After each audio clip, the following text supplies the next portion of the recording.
الليل وقهر الرجال کہ اے میرے رب میں ہر طرح کی غم سے، بخل سے، سستی سے، کاہلی سے اور قرض سے پناہ مانگتا ہوں۔ آپ کو یاد ہوگا کہ مدینہ منورہ میں جب کوئی وفات ہوتے تھے تو نبی مہربان صلی اللہ علیہ وسلم کسی مقروض کے جنازے میں اس وقت تک شرکت نہ کرتے جب تک صحابہ کرام مل کر ان کی قرض کا بوجھ نہ اٹھاتے۔ آج ہماری ساری معیشت کا انحصار قرضوں کی بنیاد پر ہے۔ آپ یہاں روشن چہروں والے موجود ہیں، لیکن ہر میں سے ہر کوئی 3.25 لاکھ مقروض ہے۔ ہمارے والدین مقروض ہے۔ مجموعی طور پر ہمارے اوپر 80,000 ارب کا قرضہ ہے۔ تو آپ مجھے بتائیں کہ اس دنیا میں کسی مقروض قوم کی بھی کوئی عزت ہو سکتی ہے؟ کیا وہ فیصلوں میں آزاد ہو سکتا ہے؟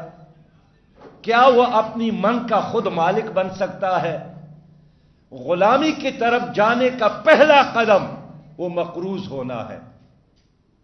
اس لیے آج کے دن جو سب سے بڑا کرائسس ہے پاکستان کے لیے، وہ تو قرضوں کی بنیاد پر ملک چلانے کی تیوری ہے، قرضوں کی بنیاد پر ترقی کا خواب ہے جو کبھی بھی ناممکن نہیں ہے۔ بھائیوں اور بہنوں، معاشی نظریات پہ بات کروں تو ایک طرف وہ نظریات ہے جو آدم اسمتھ اور رابنس کی ہے، اور اس کا فلسفہ یہی ہے کہ دنیا میں وسائل کم ہیں اور مسائل زیادہ ہیں، لہذا علم معیشت اس علم کا نام ہے کہ زیادہ کم وسائل زیادہ مسائل کے لیے کس طرح بہتر طریقے سے استعمال کرے۔ تیوری یہی ہے کہ وسائل کم ہیں اور مسائل زیادہ ہے۔ دوسری طرف قرآن کا نظریہ ہے جس کا بنیاد یہی ہے کہ جس خالق اور مالک نے یہ کائنات ڈیزائن کیے ہیں اس نے اتنا ہی زندہ چیزوں کو پیدا کیا ہے جتنا زندہ چیزوں کے لیے رزق کی ضرورت ہے۔ وَلَكُمْ مَا فِي الْأَرْضِ جَمِيعًا، اس زمین میں جو کچھ بھی ہے یہ تمہارے لیے ہے۔ اور پھر قرآن کا فیصلہ ہے کہ وَمَا مِن دَابَّةٍ فِي الْأَرْضِ إِلَّا عَلَى اللَّهِ رِزْقُهَا، اللہ نے کوئی ایسا زندہ چیز پیدا ہی نہیں کیا ہے کہ جس کے لیے اللہ تعالیٰ نے رزق کا بندوبست نہ کیا ہو۔ لہذا پرابلم کیا ہے؟ پرابلم ہے مس مینجمنٹ کا، پرابلم ہے دولت کا غیر منصفانہ تقسیم کا، کرپشن کا مسئلہ ہے۔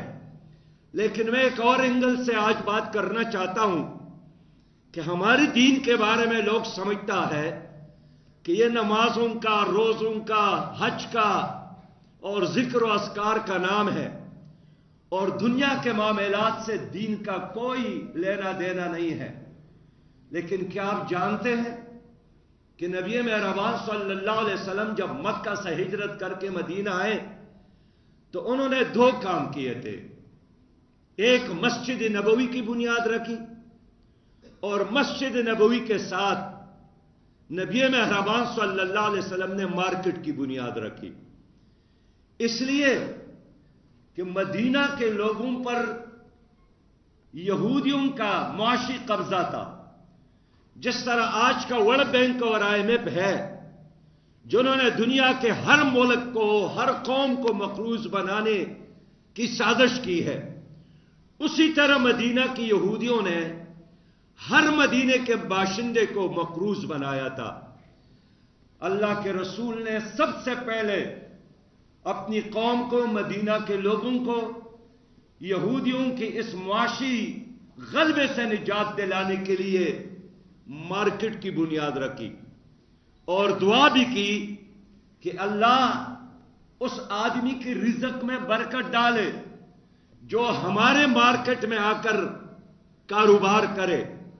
پھر نبی مہربان صلی اللہ علیہ وسلم نے مدینہ منورہ میں مردم شماری کی تاکہ پتہ چلے کہ کتنے مرد ہیں، کتنے عورتیں ہیں، کتنے بچے ہیں، اور مجموعی تعداد بستی ایک چھوٹی سی بستی تھی، 1500 لوگ نکلے۔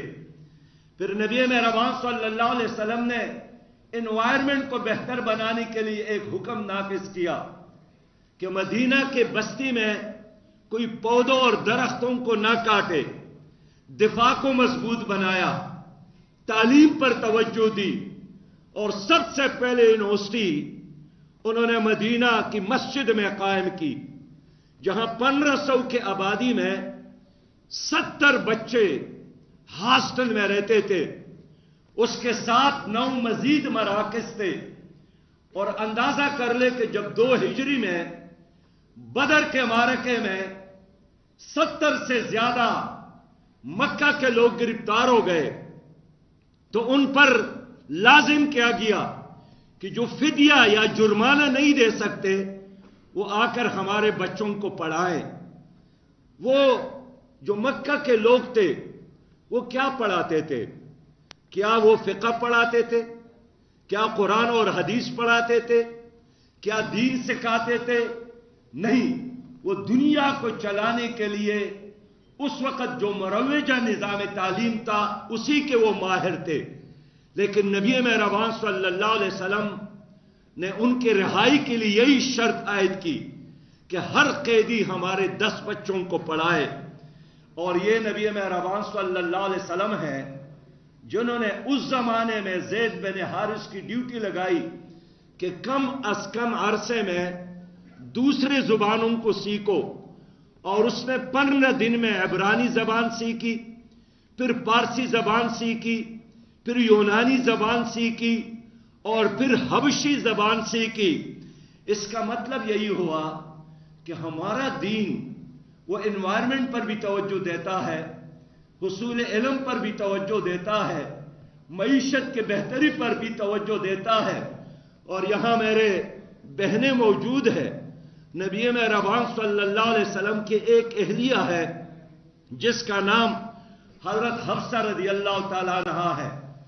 اس کے ساتھ جب ان کا رشتہ ہوا تو اس کے لیے اپنے گھر پر انہوں نے ٹیوشن کا اہتمام کیا، اور شفا بنت عبداللہ اس وقت ایک ایسی خاتون تھی جو مدینہ منورہ میں سب سے زیادہ لکھی پڑھی خاتون تھی۔ ان کی ڈیوٹی لگائی کہ وہ آ کر ام المومنین ان کے اہلیہ کو پڑھائی اور لکھائی سکھائے۔ اس طرح نبی مہربان صلی اللہ علیہ وسلم نے سپورٹس پر توجہ دی، گراؤنڈز کو بہتر اور آباد کیا۔ اس زمانے میں کرکٹ اور ہاکی تو نہیں تھا، لیکن گھوڑا سواری ایک رواج تھا، کشتی کھیلنا ایک رواج تھا، نیزہ بازی ایک رواج تھا، باری پتھروں کو اٹھانا ایک رواج تھا۔ حتیٰ کہ مشہور قول ہے کہ حضرت خالد رضی اللہ تعالیٰ عنہ کے بیٹیاں وہ بھی گھوڑا سواری جانتی تھی اور گھوڑا سواری کرتی تھی۔ میں نے یہ چند مثالیں اس لیے ذکر کیے کہ مدینہ کی اسلامی ریاست ایک مسجد کی طرح نہیں، بلکہ وہ ایک جدید ماڈرن ریاست تھی۔